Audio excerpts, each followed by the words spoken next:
When you are hiring junior salespeople and you are looking into their experience, you are making crucial mistake. This mistake might cost you even $50,000. Yes, you heard me right. Base your opinion and decision to hire people or not is a crucial mistake of many people. And today I will explain you why this is a crucial mistake, why it can cost you so much, and I will explain you my hiring process for junior salespeople. I will share with you top 5 questions you should ask. I will share with you red flags and the green flags. So stay tuned.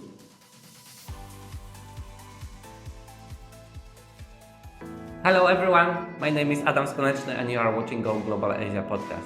I've been living in Asia for 9 years and for last 6 years as a CEO of EVIT organization, I've been helping Asian IT companies expand globally. In this podcast, I am discussing everything related to global expansion, sales, marketing, and collaboration with Western clients. Hey guys, today we have an episode where we're talking about the hiring, but the hiring with a focus on the junior salespeople and the intern. Many sales team, they support themselves with the intern position, with the junior salespeople, and this is great strategy because it can help you to optimize cost of the total sales team. However, many managers and the people who hiring them, they're making crucial mistake. They're looking into their past experience. And I can tell you one thing, their past experience is irrelevant to you. Why? Because it's too broad, first of all. They just starting. They are not really focused. So basing your opinion on this kind of aspect, it could be very, very costly mistake. And I throw out the number 50,000. Why I said about this? You can think that the recruitment of this person is pretty cheap, but time you invest, the lead this person wastes, it can be very, very, very expensive for you. Imagine if you are in B2B sales and your one deal is on average 30 to 50,000. There is high likelihood that during the 3 months, this person can waste 2 or 3 very potential leads. So what you should do instead of looking into past experience, you should looking into the mindset, into the characteristic of the person. And I know it might sound so vague. Oh, Adam, how can you look into the mindset? I will give you specific 5 questions today that I always asking during the interview. And I will tell you what you should look for when they answering and what actually you should stay away and avoid. So guys, let me get right into it. Before I will share with you all my questions, I want to share with you one additional important tip. When I do interview, everything what I say, it's a test. Everything what I do, it's a test. And I am testing every second. What do I mean? I give you example how I opening the interview and why I'm doing this and what I am paying attention to. So whenever somebody coming to me and they join the interview, I will say them something like this. Thank you so much for joining this meeting. And actually I said this meeting because I would rather if you perceive it in this way. I don't want it to be interview where I am asking you questions and you're just answering. So the purpose of this meeting is actually opportunity for both of us to ask and answer the question. So as far as I want to understand who you are, I guess you want to understand who we are and what we can bring for you. So feel free to ask me any question. Is that okay? Then the person will answer, yeah, that's okay. And then I will follow up directly. So do you have any questions? And I will be silent for a little while. The reason why I'm doing this is actually I want to see if the person prepared to the meeting, if they are curious. Curiosity is one of the main characteristic traits we are looking for. Why? Because if somebody is curious, they don't only blindly doing the task that you told them. In their free time, they will be looking for another way to generate the lead, to find the prospect, to reach out in a different way.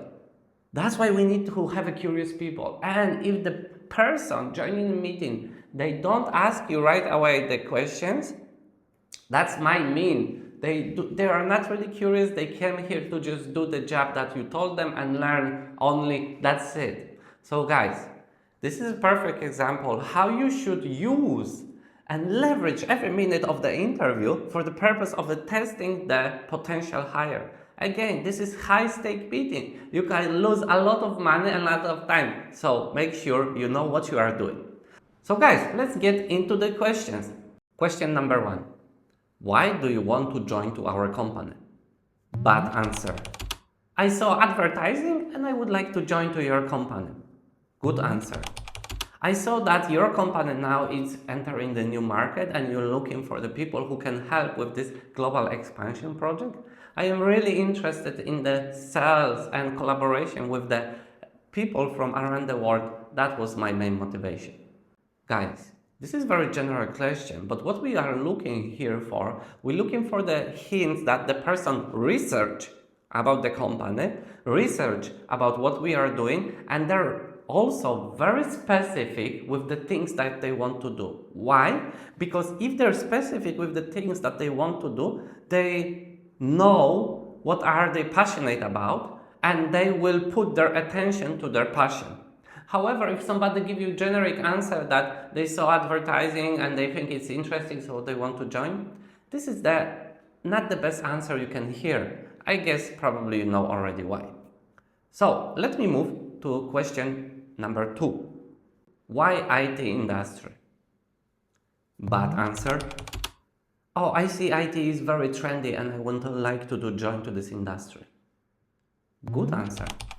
Oh, I've been passionate about the technology very long time. I've been reading about AI and blockchain, and you can hear it about it everywhere. And last 2 years, it feels for me that it's really something that I want to do in the future. So again, here in this question, it's, as you see, it's very generic question, open-ended question. But then you can see about the passion of the person, about their motivation, and about their desire, what they want to do. If person has a clear roadmap for them or clear idea what they want to do in the future, this is the person you are looking for. Question number 3. Why sales? Bad answer. Because this is only one way I can get into the tech industry. Actually, I don't have a tech background, so I cannot do coding. But then I thought I might do the sales and marketing. Good answer. I actually love sales and I love relationship with the people, creating relationship with the people. I also like solving the problems. That's something what it's really kind of make me curious and make me feel that if I solve somebody's problem, then I am adding the value to their organization. So here, in this question, again, generic question, you can see that somebody using your job as an entry gate to the IT industry, which is maybe not the best idea. On the other hand, you have a person who is actually interested in the sales, helping people, is a curious and is a problem solver. So the characteristic of the second person, it will be much more fit for your organization. Alright guys, we are a few questions in and you can already see how these questions shift in your mindset and approach to the interview. What I want you to do, actually below I collected all of those questions, 5 questions, 5 red flags, 5 green flags in one PDF to make it for you very simple.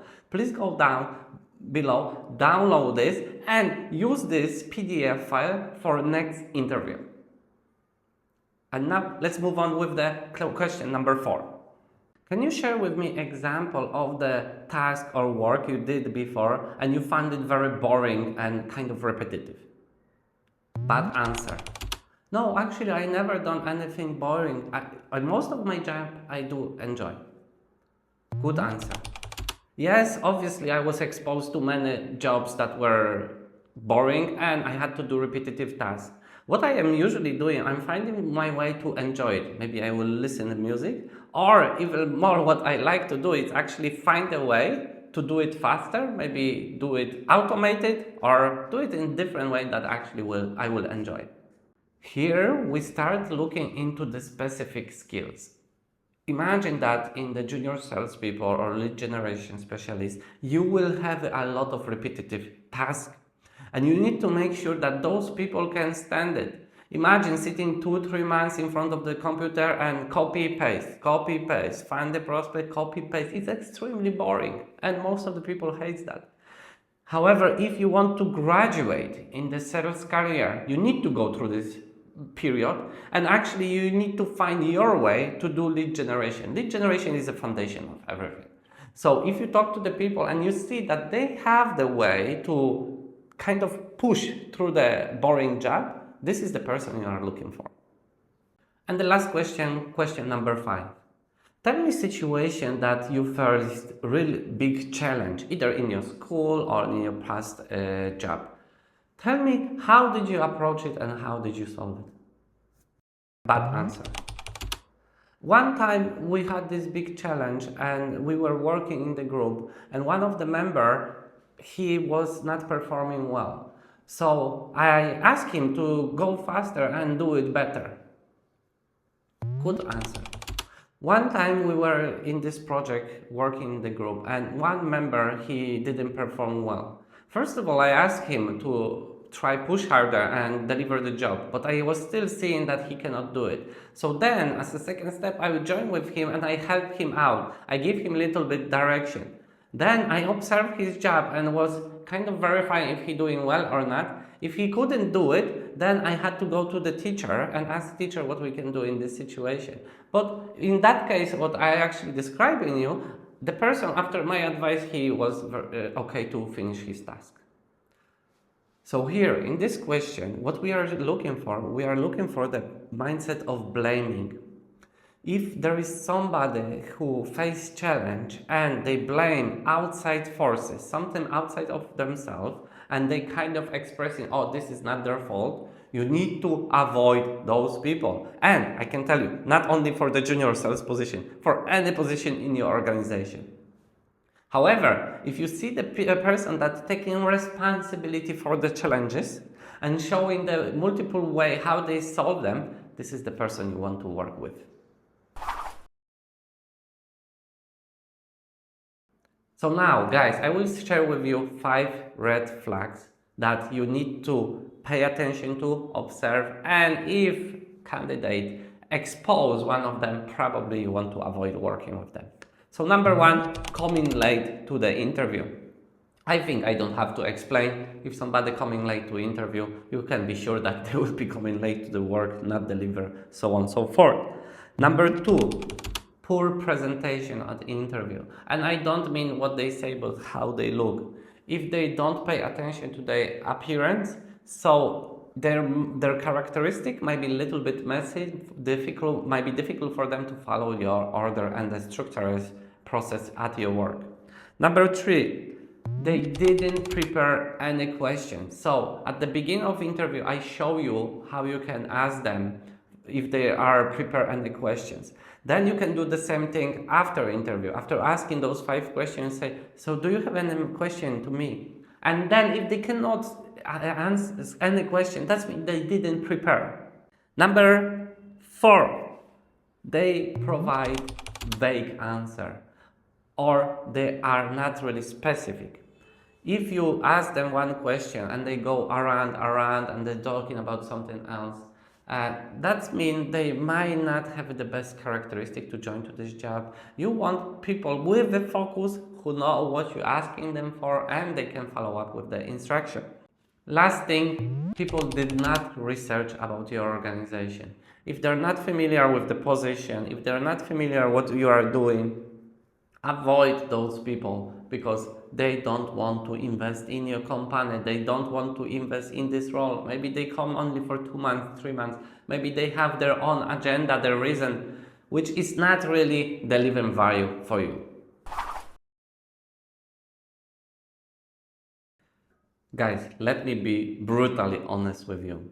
During the last interview, I had a candidate who hit all 5 red flags. I was in shock at the beginning, but then I understand. Those are not bad people.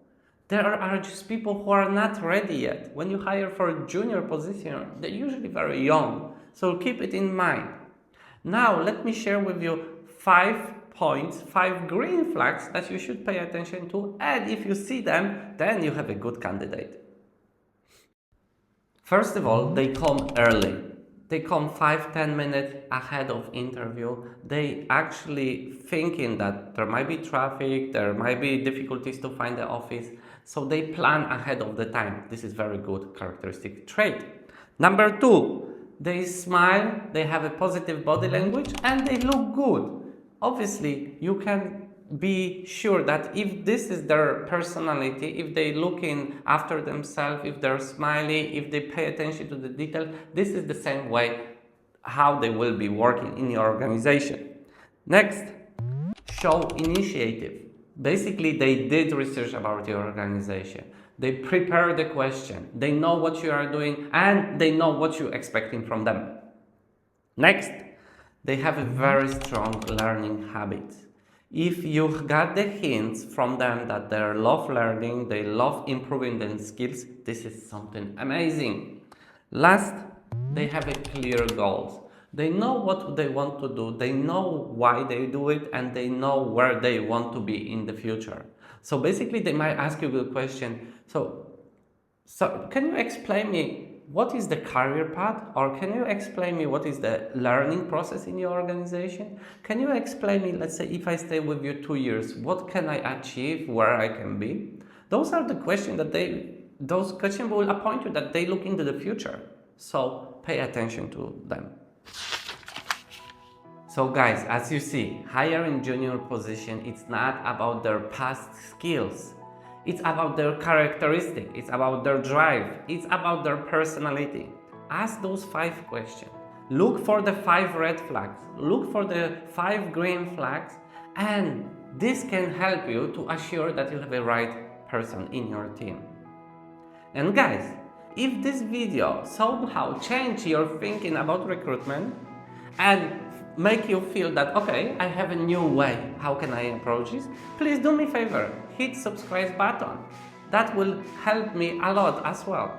And if you have your one magic question that you like to ask during the interview, I would love to see it down in comment. Thank you so much, guys. This was Go Global Asia podcast, and I see you in next episode.